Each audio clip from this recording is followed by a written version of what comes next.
I'm really delighted to be here to say to Megan and also to Francis to thank the CERTA County UC for maintaining a very strong line and not diluting their commitment to multiculturalism, despite the great attacks on it which we will hear about today during the course of today.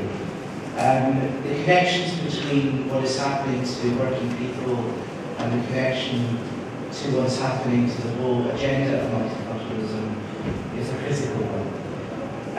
The events in Norway in the summer were not just that cliche a wake-up call, but they illustrated very clearly that the strategy that many were pursuing in the One Society, Many Cultures organisation, Unite Against Fascism, by trade unions and so many organisations and community groups, that there was a strategic, and there is a strategic problem of racism, a strategic problem of Islamophobia across Europe, the far right not just exhibiting their power and daily violence against people, but it mainstreaming with the governments right across the European Union.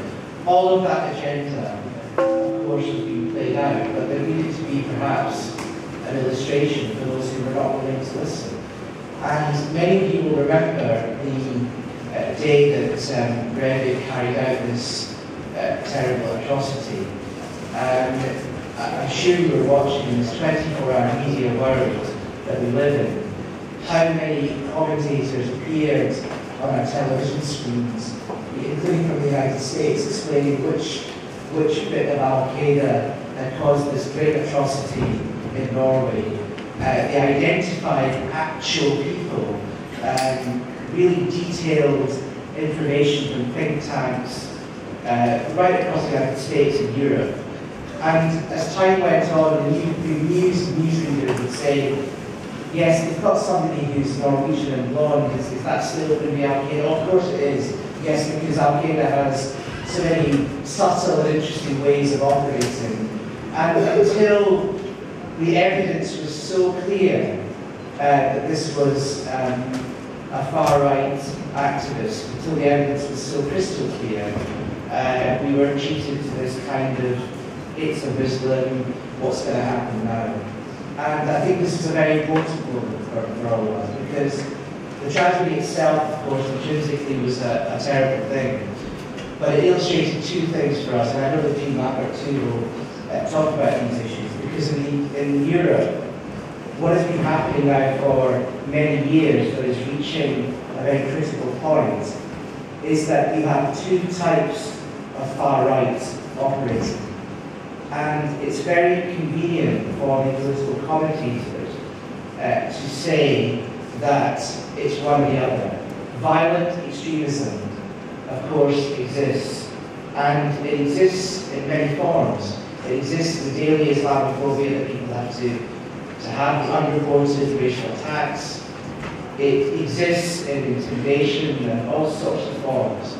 But there is a much deeper strategic view of the far right, which we have been warning about for many years, and which now is reaching a point where it is almost difficult to push it back. And that is the reality of the far right in government. This is not some sort of cliche, this is a country-by-country state of affairs. And the left and trade unions and NGOs are fighting this, but it is a very, very tough battle. If you just pick any country, you see a version of far-right infiltration into government. For example, you look at Hungary, Jobbik, the far-right extremists who actually wear uniforms. In the European Parliament, I know you may have seen them. They actually wear little caps, scarves, and yes, boots. I've seen them in the lifts. They are extraordinary. But of course, they don't run Hungary. They have just shifted Hungary to the right. And if you're in the Roma population in Hungary, if you're a left-wing activist in Hungary, you understand that politics has changed forever. And it's changed forever because the far right exert influence on government, and they exert influence on the right-wing party Fidesz, which is ruling that country with a two-thirds majority. That's what matters. When the Labour Party gets into power in Denmark, as it did, and I'm happy that it has, of course, its agenda is influenced by the perpetual Danish People's Party push to the right. So what it says about innovation, what it says about multiculturalism, is forever pushed to the right.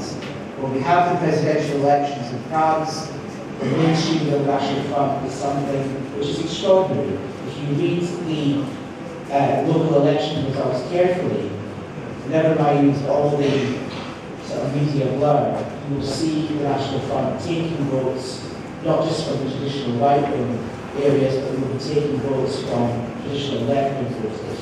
And you will see Marine Le Pen, who has denied anti-Semitism for the moment, and has got a very strong Islamophobic journey, you will see their popularity in the presidential elections.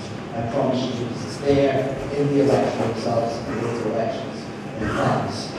And in Italy, you see a permanent change in the way all politicians behave from left to right because of the mainstreaming of the far right.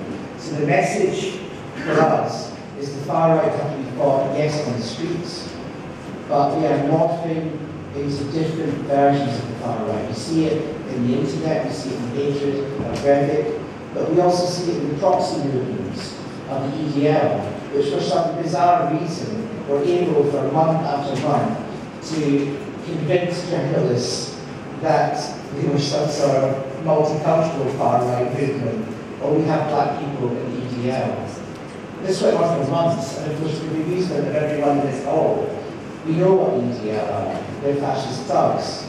But how long did it take for the penny to drop? How long did it take for people to understand the nature of proxy movements? How long does it take for people to understand the way that Islamophobia now has become the acceptable hatred and has become the mainstream hatred for many of these groups? And how long is it going to take for the connections to be made between what Reddit did and what EDL did, and the many connections that they have? So, for us, the agenda, right across Europe, is a very simple one. We don't divide and rule. We understand that the far right will still exist in the extremist form in the grassroots. We know that that's going to happen. And we have to understand the far right exists in government right across Europe. Nearly all of the 27 member states of the European Union have right-wing governments today. In an age of austerity and recession, people are afraid, and we have moved to the right. And those right-wing governments are moving further to the right, partly because of the push for far-right extremism within those governments. That's the agenda we have to fight, on the streets, in government, amongst our trade unions and NGOs. That's where we have to fight.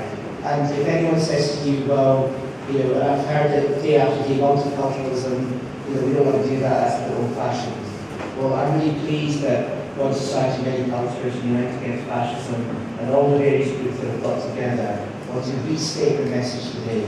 We have a strategic fight on our hands, we have a huge fight on our hands. Let's keep organised, let's get organised, and fight the fight, and stay together united.